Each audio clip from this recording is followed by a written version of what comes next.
Bonsoir chers amis, fidèles de Lidji. Je suis revenu encore sur ma page pour vous entretenir sur un thème principal, notamment quel est le rôle des parents pour pouvoir aider les apprenants afin de réussir l'année scolaire.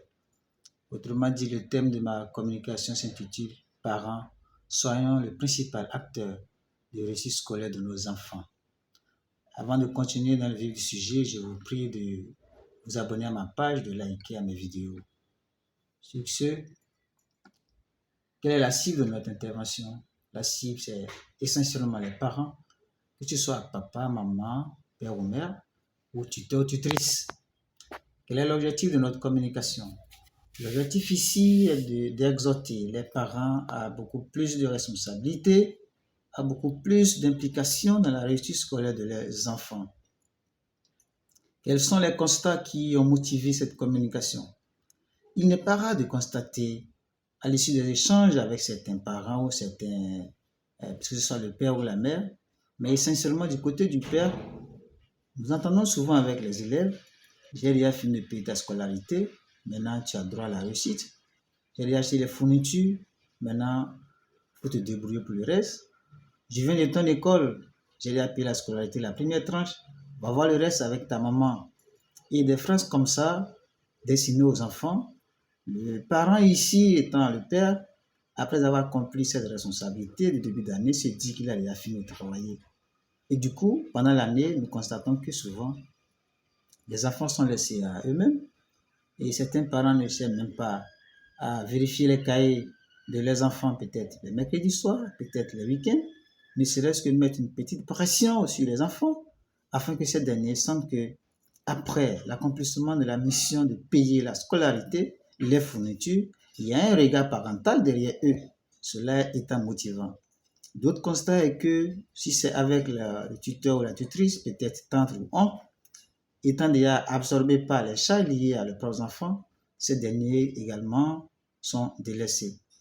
Autre constat est que l'enfant se retrouvant laissé seul à lui-même, se débrouiller à son âge, que nous constatons ces dernières années, les enfants qui souvent avaient 17 ans, qui sont en terminale, et donc l'âge étant un élément important dans l'éducation.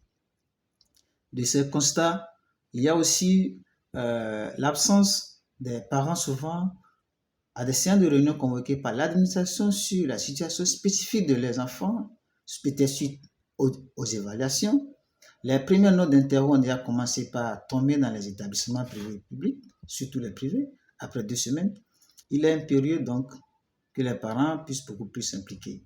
Et certains apprenants ont les copies qui nécessitent le visa de leurs parents, mais l'absence de parents, absence physique, absence de proximité, même souvent absence de téléphone, ne serait-ce que s'imprégner avec l'administration de ce que l'enfant fait à l'école.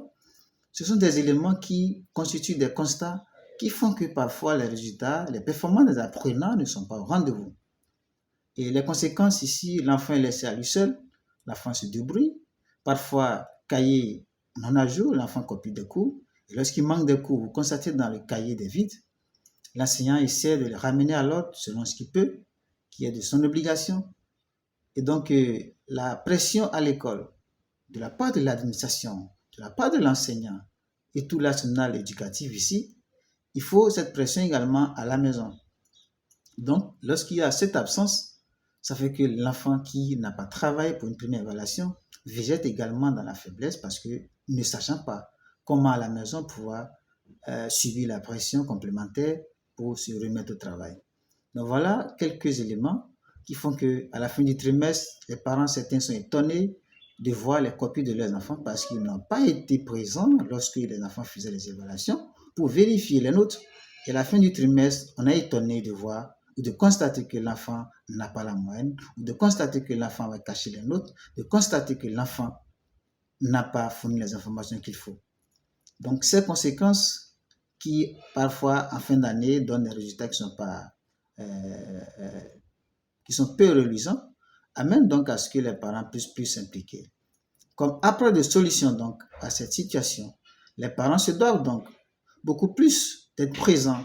Il ne suffit pas de payer la contribution pour dire qu'on a accompli sa mission. Il ne suffit pas de payer les fournitures pour dire qu'on a fini sa mission. Il ne suffit pas de donner ce qu'il faut pour les besoins vitaux pour dire qu'on a fini.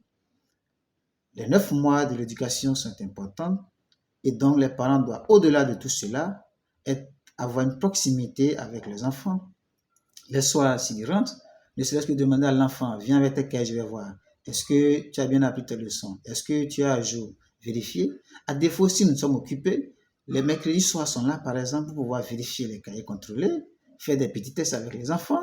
Ou le week-end, si nous voyageons, nous revenons, nous pouvons quand même demander à l'enfant. Ce ne sont que des petites astuces, des stratégies de pression à la maison. Lorsque l'enfant se sent contrôlé, se sent surveillé avec un peu d'amour, d'affection, pour s'intéresser à ce qu'il fait, les enfants d'aujourd'hui, c'est leur génération, et ce sont les éléments dont les enfants ont besoin aujourd'hui, qui ne sont pas des enfants comme dans l'ancien temps, mais des enfants avec qui il faut être tout le temps pour les accompagner de la chaleur, afin que les résultats à chaque trimestre, à chaque évaluation et à fin d'année soient ceux dont nous attendons. Voilà en quelques mots les éléments importants à retenir, la forte implication des parents pour accompagner les enfants pour que ces derniers puissent réussir l'année scolaire, car les parents, qui le veulent ou pas, ils sont le principal acteur de la réussite des enfants, en dehors de ce qui se fait à l'école par les enseignants, par l'administration, parce que l'enfant passe plus de temps à la maison qu'à l'école. Et donc l'accompagnement de ce que font les enseignants doit être observé au niveau des parents. Je vous remercie donc. Likez à ma page, abonnez-vous et portez-vous bien.